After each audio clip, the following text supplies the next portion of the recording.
The tier list, an excellent tried and true method of telling one's opinions. Whether it's showing the power and viability of fighting game characters, the creator's personal preference, or even just silly jokes, tier lists are, in my opinion, one of the best ways of demonstrating the exact value of something because of just how open-ended they are. They're a much better approach than something more black and white, like just saying whether a character is good or bad. They can give the viewer a good idea on how a character can be viable, just not as viable as some of the top dogs. Of course, with how popular and easy to make tier lists have been, it was only a matter of time before everyone started making their own tier lists. And it wasn't too recently where I caught notice of a very interesting tier list on the website Tiermaker. This one, a tier list for the best video game franchises of all time, with over 450 different listings. Probably that's what the description says, and I don't want to bother counting them all. This particular list is the community ranking, meaning it's taken the cumulative average rankings from every submitted tier list and sorted each entry from its highest to lowest. At first glance, it may seem like a pretty fair list. I mean, Minecraft, Pokemon, GTA, they're all incredibly popular and influential games that are beloved by players of all types and ages. However, once you start delving deeper, things start to look a bit off. Like, you start to realize that a lot of these listings feel kind of ambiguous to the point where you just ask yourself, how the heck did this game get such a low rating? So, I'd like to take some time to tear apart this tier list and talk about some of the things I noticed that overall led to this thing being incredibly confusing, misleading, and honestly downright unfair. Now, obviously, I'm not going to go over all the 450 plus entries. Even ignoring the fact that there are way too many games, a good majority of these titles are ones that I have absolutely zero experience with. Sorry to disappoint all the Dragon City and Detective Pikachu fans out there. So, I figured if we're going to be going over the tier list, best to do it from the top and work our way down. Starting with S tier, and there's already a big problem here. Super Mario and Pokemon don't list off any specific video game. When someone says just Super Mario or just Pokemon, you'd probably assume that they're talking about the entirety of those respective franchises, right? You know, with Mario you got the sports games, the RPGs, Mario Kart, and so on. But if you look a little closer, you'll notice that there are in fact separate listings for all of those respective spin-offs. The Mario and Luigi game, Super Mario RPG, and the sports games are all completely separate from what should theoretically be including Mario as a whole. And even if you would say, oh, they're just including the mainline Mario games like SMB1, Odyssey, and Wonder, then there'd still be some inconsistencies. Most of the other games in this tier list only include one game, like Cuphead, Overwatch, and Minesweeper, while entire series have their individual games split into their own sections. For instance, Minecraft and Minecraft Dungeons are two separate entities, and justifiably so. They're basically nothing alike in terms of gameplay.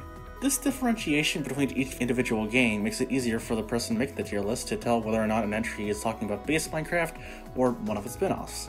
But the same mentality wasn't made for the other series, a lot of which have dozens of games within their umbrellas, like Mario, Pokemon, Rayman, LEGO games, and Street Fighter.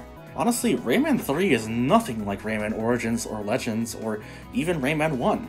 Same with New Super Mario Bros. And Mario Odyssey, but none of these games have their own unique entry. In turn, it feels like these franchises have a serious unfair edge over the individual games with only one title in this list.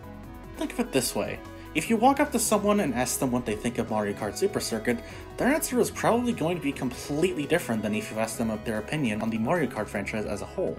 And it's safe to say, most people are going to be positive when they're talking about Mario Kart in its entirety, more so than just Super Circuit, and that's where the problem lies. Everyone's played a Mario game at some point. If you haven't, you either haven't been alive for the past 40 years, or are less than 2 years old. There's no in between. So, if you were making a tier list with this template, you'd look at the entry for Super Mario and go, hey, I really liked Mario Odyssey, or Wonder, or 3D World, or any of the 18 other or so mainline games in series. Compare that to any of the entries that are just one singular game, and there's just no competition. I can't see a world where any one game is going to be better than countless titles that span over decades, let alone ones that are as iconic as the Mario franchise. It's no surprise then that almost all of the entries in C tier and higher consist of series with dozens of games under their belt. It's weird too, because the tier list is explicitly named video game franchises, not individual games. But at the same time, it contradicts itself by including singular games, even if they have a huge collection of other games. XCOM Enemy Unknown is the only XCOM game listed here, when there are arguably 2, 3, or even 4 other mainline games in the series. You can probably tell by now that consistency isn't exactly this tier list's strong suit. Now, obviously, you could definitely attribute the GTA, PvZ, and Zelda franchises being so high up to the fact that these are known and loved video game series, hence why they've gotten so high in the list. And yeah, definitely. But I can't believe that games like Mario Tennis Ultra Smash or Hey You Pikachu would have gotten anywhere close to the higher tiers if they were their own separate entries, instead of just assumingly being under the Mario or Pokemon umbrella. Oh yeah, there's also an entry for Roblox, which just confused me when I first saw it, in more ways than you may think. Okay, so first off, Roblox isn't a game in and of itself. Rather, it's a platform for games, a template so to speak, where developers can submit their own individual games into the platform. They do this for a few reasons. They don't have to worry about setting up multiplayer, basic controls like walking and jumping, communicating with other players, and so on. Roblox is also a very widespread platform with countless communities of players, each with varying degrees of preferences for games. Shooters, survival horrors, casual role-playing, serious role-playing, even fighting games can all be found on Roblox. The same argument could also be said about Fortnite, with that having thousands of player-made modes to play.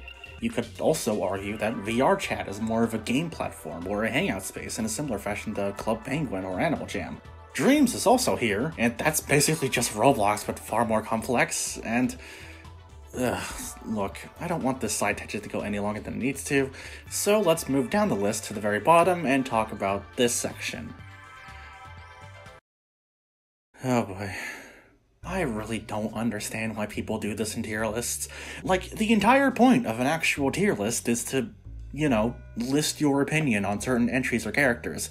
So what's the point of putting a game we've never touched in this list? Even ignoring the fact that that makes the list so much more bloated with pointless junk than it needs to be, I think it actually ends up really impacting the final score for some entries. Okay, this section's gonna need me to go over some math stuff, like averages, and I'm not very good at explaining this kind of thing, so do bear with me, because I do believe this is actually an interesting point. So, an average is defined as the central value of all data taken for a specific list, like a poll, or in this case, a tier list. For instance, if there are 3 options for a tier list, and half of the people who made the list put an entry in option 1, while the other half put it in option 3, the average, or the mean, is going to end up being option 2. And this is where problems start to arrive because of this stupid, unnecessary rank. Because the never played section is at the very bottom of the list, when you try to find the average of an entry when 30% of the people who made the list put the game in S tier, while the other 70% or so put it in the never played tier, the average is going to put the game in a much lower tier, like E or even F. This is exactly why so many lesser known titles are shunned at the bottom of the list, even when it may not make any sense. A Hat in Time is a prime example of this phenomenon. It's a decently unknown game in the grand scheme of things, and while the people who have played it would usually consider it to be one of the best games of all time, the fact of the matter is, their numbers are far outweighed by the people who have never played it. And you should play it, by the way. The people who haven't played it put it in never played, and even though the people who have played it might have placed it in A or S tier, the scores are averaged out to be far lower on the list. The same thing can be said for other entries too. So many games that are considered revolutionary nowadays, like Half-Life, Celeste, Skullgirls, Spelunky, Ori and the Blind Forest, GoldenEye 007. All of them are among some of the worst games in this list, just because the vast majority of gamers haven't even touched them. Even Dig Dug, one of the pioneers of arcade gaming, is an F tier. I mean, it's obviously not that good of a game, but come on, it's Dig Dug. You could say that gamers have unanimously agreed that Dig Dug is a terrible game that should be forgotten for the rest of time, or maybe the majority of people that made this list just never played it. Hell, I've never played it, and even I'm bitching about how stupid this is. Also, I've noticed that there's a lot of horror games near the bottom of the list, which is interesting to think about. Bending in the Ink Machine, The Evil Within, Prey, Silent Hill, all of these games are super well known, but much like the other games I mentioned here, aren't played that often compared to their contemporaries.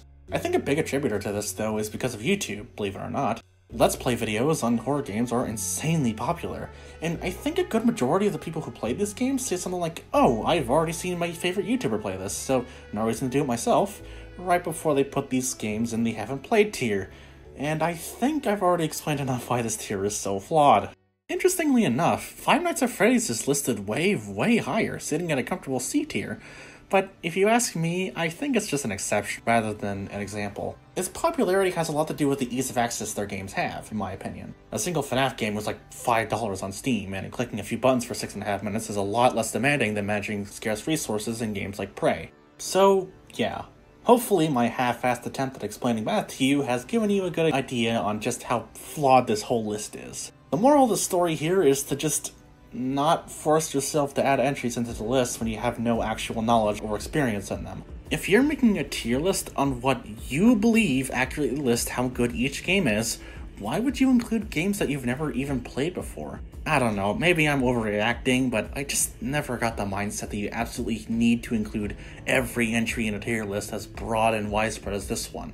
Trust me, no one's gonna care if you don't include Frogger, Jetpack Joyride, or Getting Over It in your tier list. So, we've gone over the problems in this tier list, so now's the time to ask, how do we fix the tier list to make it as fair and unambiguous as possible? Well, first and foremost is to fix the inconsistencies in the list. Since this tier list is about video game franchises, let's get rid of the entries that only consist of one spin-off, so Animal Crossing Amiibo Festival, Pokemon Snap, Sonic Battle, and Donkey Kong Barrel Blast, to name a few. Second course of action is the detail of what exactly each entry is listing off.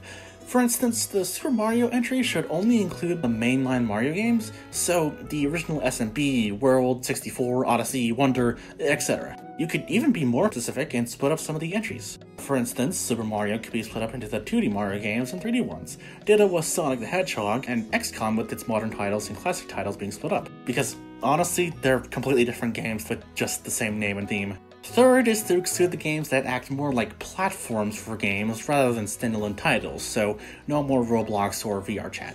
Finally, just get rid of the never played tier.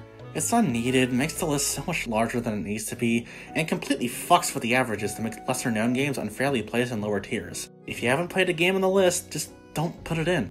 And with that, I think we've made a much better and more balanced tier list. Now, please don't take anything I said in this video too seriously. At the end of the day, this was just a fun little idea I had in my head, and I wanted to talk about some of the interesting things I noticed with this list in particular.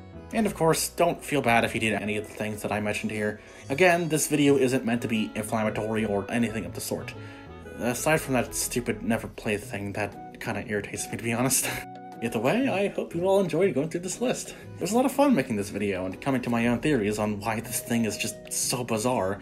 So hopefully you liked me ramble about it as much as I did making it. Let me know what you think yourself of the list in the comments. I always appreciate the input you all give. Seriously, I really love reading through the handful of comments. It makes me know that you are all enjoying what I'm making. With that being said, thank you for watching this silly little video, and until next time,